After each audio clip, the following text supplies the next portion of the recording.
មរកាយគ្រប់នឹងជម្រាបសួរលោកលោកស្រីអ្នកនាងកញ្ញាជាទីគោរពនិងជាទីមេត្រីកម្មវិធីអ្នកនឹងខ្លាយជាសេដ្ឋីបានវិលមកជួបលោកលោកស្រីអ្នកនាងកញ្ញាជាថ្មីតាមម៉ោងនិងពេលកំណត់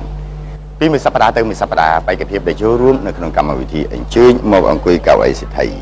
នៅពុំទាន់រកឃើញអ្នកដែលទៅផ្ទះវិញ100លានរៀលនៅឡើយទេសប្តាហ៍នេះក៏មានបេក្ខភាពចំនួន10រូបចូលរួមនៅក្នុងកម្មវិធីផងដែរដោយឡែកនៅក្នុងសប្តាហ៍នេះបាទកម្មវិធីបានទទួលការឧបត្ថម្ភធំពីឧបត្ថម្ភដោយAgnes គ្មានមុនមានមុនស្នេហ៍សហការឧបត្ថម្ភដោយ Systema ថ្មិញរឹងមាំមានសុខភាពល្អជាមួយស្នាមញញឹមដ៏ទាក់ទាញឈ្នះរង្វាន់មហាសិទ្ធិពីស្រាបៀរភ្នំពេញឈ្នះម៉ូតូ Yamaha 500គ្រឿងខ្សែកមាស 5000 ខ្សែនិងសាច់ប្រាក់សរុបចំនួន 8888 លានរៀលស្រាបៀរភ្នំពេញខ្ញុំស្រឡាញ់ភ្នំពេញជាការពិតបាត់ចំពោះទូរទស្សនិកជនដែលទស្សនានៅឯគេហដ្ឋានរមែងតែងតែមានអារម្មណ៍បើប្រច្រាស់ឬក៏ផ្ទុយគ្នាជាមួយនឹងបេក្ខភាពដែលអញ្ជើញមកអង្គុយកៅអីសេដ្ឋីព្រោះថានៅក្នុងការឆ្លើយនៅសំណួរនីមួយៗបាទរបស់បេក្ខភាពដែលចូលរួមនៅក្នុងកម្មវិធីអ្នកនឹងខ្លាយជាសេដ្ឋីមានពេលខ្លះសំណួរគឺគាត់អាចភាំងក៏ប៉ុន្តែលោកអ្នកដែលទស្សនានៅឯគេហដ្ឋានហាក់បីដូចជាពុំមានគំនិតផ្លូវចិត្តអ្វីទេគឺអាចរកនឹកឃើញនៅចម្លើយដែលត្រឹមត្រូវហើយធ្វើឲ្យមានការខ្នាញ់ទៅខ្នាញ់មកធ្វើឲ្យកម្មវិធីរឹតតែទទួលបាននៅការគ្រប់គ្រងយ៉ាងពេញទំហឹងអំពីសំណាក់ទូរទស្សនិកជននៅទូទាំងប្រជាជាតិកម្ពុជាទូរទស្សនិកជនដែលទស្សនានៅឯគេហដ្ឋានក៏អាចមានឱកាសចូលរួមនៅក្នុងកម្មវិធីអ្នកនឹងខ្លាយជាសេដ្ឋីដោយគ្រាន់តែឆ្លើយសំណួរប្រចាំសប្តាហ៍របស់កម្មវិធីនៅក្នុងសប្តាហ៍នីមួយៗចំពោះសំណួរជូនចំពោះទស្សនិកជនដែលទស្សនានៅឯគេហដ្ឋាននៅក្នុងសប្តាហ៍នេះគឺតើគេតម្កល់រូបសំណាកលោកតាឃ្លាំងមឿងនៅក្នុងខេត្តណា A ខេត្តតាកែវ B ខេត្តពោធិ៍សាត់ C ខេត្តបាត់ដំបង D ខេត្តសៀមរាបកម្មវិធីរបស់យើងមានបេក្ខភាពចូលរួមបាទមកពីគ្រប់មជ្ឈដ្ឋានចំនួន10រូបរៀងរាល់សប្តាហ៍ហើយអ្នកទាំង10រូបគឺតែខាតត្រូវតែប្រជែងគ្នាដោយភាពរហ័សរហួនជាទីបំផុតនៅក្នុងការឆ្លើយសំណួរត្រឹមត្រូវហើយលឿនជាងគេទើបអាចមានសិទ្ធិមកអង្គុយកៅអីសេដ្ឋីនៅក្នុងពេលនេះខ្ញុំបាទសូមអនុញ្ញាតណែនាំជូននៃសមាជិកបេក្ខភាពទាំង10រូបដូចតទៅប៉ែនជាមកពីភ្នំពេញសាឡេសវណ្ណារាកំពង់ឆ្នាំង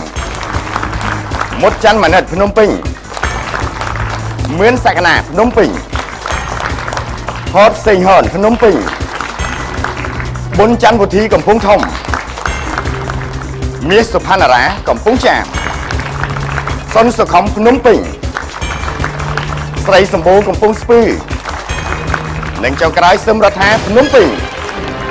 បាទនេះគឺជាសមាជិកនៃបេក្ខភាពទាំង10រូបដែលចូលរួមនៅក្នុងកម្មវិធីអ្នកនឹងខ្លាយជាសេដ្ឋីនៅក្នុងសប្តាហ៍នេះដោយដែលខ្ញុំបានជម្រាបជូនពីដើមទីមកហើយកម្មវិធីរបស់យើងត្រូវការអ្នកដែលឆ្លើយបានត្រឹមត្រូវហើយលឿនជាងគេបំផុតទើបមានសិទ្ធិមកអង្គុយកៅអីសេដ្ឋីដើម្បីឆ្លើយនៅសំណួរ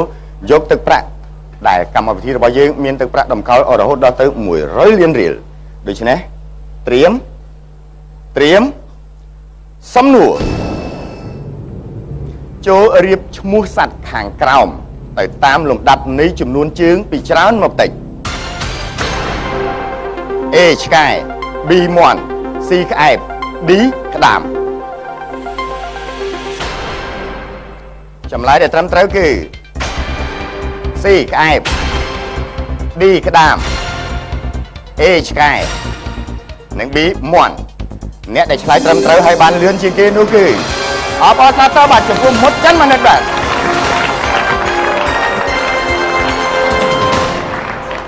សុខសប្បាយទេបាទសុខសប្បាយទេ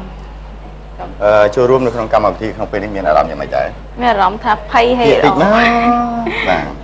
មានអារម្មណ៍ថាភ័យហើយសប្បាយចិត្តដែលបានមកដល់វិញអរគុណច្រើនបាទសូមជើញកៅអីសេដ្ឋីបាទណា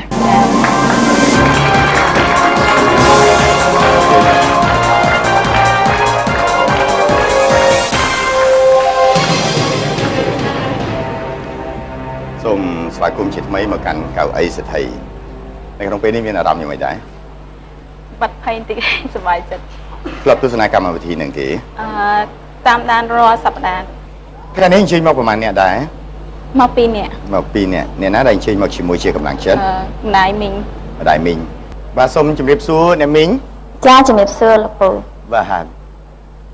ខ្ញុំហៅជំនួសក្មួយស្រីទេ ចា បាទមានឈ្មោះអីដែរបាទ ឈ្មោះវងនិមល វងនិមលអរគុណច្រើនបាទអ្នកមីងមានកម្លាំងចិត្តប្រមាណភាគរយជូនដល់ក្មួយស្រីឲ្យទៅផ្ទះវិញ100បាទ100លានរៀល ខ្ញុំផ្ដល់កម្លាំងចិត្ត90%ចា បាទអរគុណច្រើនអ្នកមីងបាទណា ចាអរគុណ បាទអរគុណខ្ញុំបាទសូមជម្រាបនៅលក្ខន្តិកៈមួយចំនួនដើម្បីជាគន្លឹះនិងជាជំនួយខាងផ្នែកស្មារតីជូនដល់មនិនកម្មវិធីរបស់យើងគឺមានសំណួរចំនួន15សំណួរដែលនៅក្នុង15សំណួរនោះគឺមានអត្រាទឹកប្រាក់ខុសៗគ្នាទាំងអស់ក្នុង15សំណួរនោះកម្មវិធីក៏បានបែងចែកចេញជា3ដំណាក់កាលដំណាក់កាលទី1គឺតម្រូវឲ្យមនិតត្រូវតែឆ្លើយឲ្យត្រូវទាំង5សំណួរបើខុសសំណួរណាមួយមនិតចេញពីកៅអីសេដ្ឋីទៅដោយបាតដៃទទីឆ្លើយត្រូវសំណួរទី5មានន័យថាមនិតមានទឹកប្រាក់នៅក្នុងហោប៉ៅចំនួន100,000រៀលដំណាក់កាលទី2មនិតឆ្លើយត្រូវរហូតដល់សំណួរទី10នោះមនិតនឹងមានទឹកប្រាក់នៅក្នុងហោប៉ៅ3,200,000រៀលដំណាក់កាលទី3បើសិនមនិតឆ្លើយត្រូវរហូតដល់សំណួរទី15នោះមនិតទៅផ្ទះវិញទឹកប្រាក់100លានរៀលនៅក្នុងនោះក៏សូមជម្រាបផងដែរថាសំណួរណាមួយក្នុងចំណោមទាំង15សំណួរបើមនិតឆ្លើយមិនរួចកម្មវិធីមានជំនួយ3សម្រាប់ជួយដល់មនិតជំនួយទី1នោះគឺទស្សនិកជនដែលទស្សនានៅទីនេះផ្ទាល់គាត់នឹងជួយផ្ដល់ចម្លើយដែលត្រឹមត្រូវជូនមនិតជំនួយទី2គឺ50-50មានន័យថាកាត់ចម្លើយដែលខុសពីចេញនៅសល់ចម្លើយ2មានមួយខុសមានមួយត្រូវហើយចំណែកជំនួយទី3គឺទូរស័ព្ទក្នុងសំណួរដែលមនិតគិតថាអ្នកដែលមនិតប្រើជំនួយទូរស័ព្ទនេះអាចឆ្លើយបានគឺមនិតត្រូវតាក់ទងទៅគាត់ឲ្យគាត់ជួយឆ្លើយនៅសំណួរនោះបានជំនួយទាំង3មនិតអាចជ្រើសរើសយកជំនួយណាមួយមកប្រើមុនក៏បានណាសូមជូនពរឲ្យមនិតឆ្លងផុតដំណាក់កាលទី1 ចា សំណួរទី1តើឧបករណ៍អង្រែគេប្រើសម្រាប់ធ្វើអ្វី A កាប់ B ជីក C ហាន់ D បុក សូមយកចម្លើយ D បុក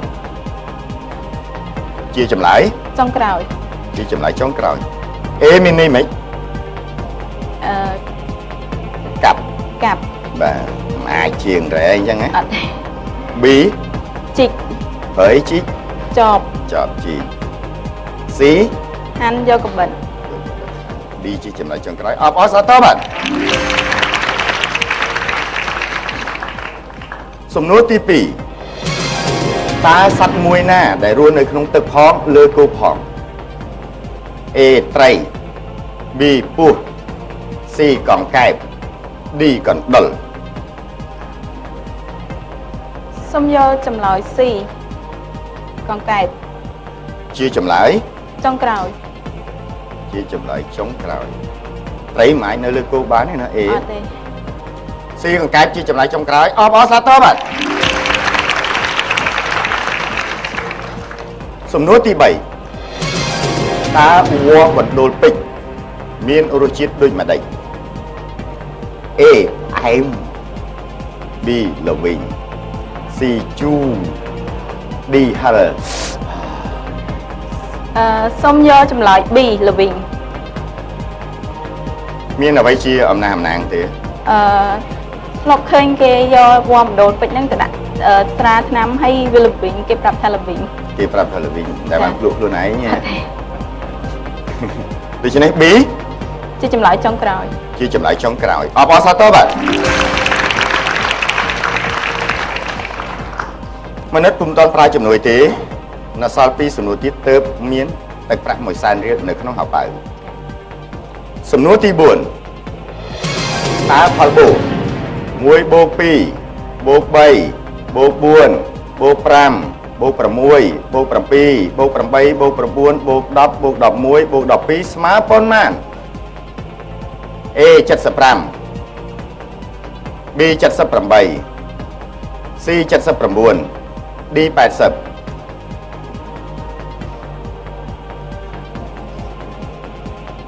បើគិតសូមបញ្ចេញសលេងផង1បូក2 3បូក3 6 6បូក4 10 10បូក5 15 បូក 6 21 21បូក 7 28 28បូក 8 36 36បូក 9 45 45បូក 10 55 55បូក 11 66 66បូក 12 78 ដូច្នេះចម្លើយ B B ស្រួលដែរដល់គិតយកចឹងហ្មងមិនអញ្ចឹងណាច្បាស់ហើយនៅ ច្បាស់ហើយ ច្បាស់ហើយអត់មានផ្្លាត់ស្នៀតភ្លេចតារាមួយហ៎ ច្រើនពេក ដូច្នេះ B ជាចម្លើយ ចុងក្រោយ បាទសូមសរសើរបាទអ្នកគ្រប់គ្រងកម្មវិធីក៏អនុញ្ញាតឲ្យបងអូនស្រីអង្គុយគិតឲ្យលឺទៀតដោយមិនបាច់ប្រើជំនួយត្រឹមត្រូវបាទសំណួរតើទិសបច្ចឹមជាទិសណា A លិច B កើត C ជើង D ត្បូង សូមជ្រើសរើសយកចម្លើយ A លិច A លិចច្បាស់ហើយណា ច្បាស់ ចុះកើតគេហៅទិសអី បូ ចុះជើង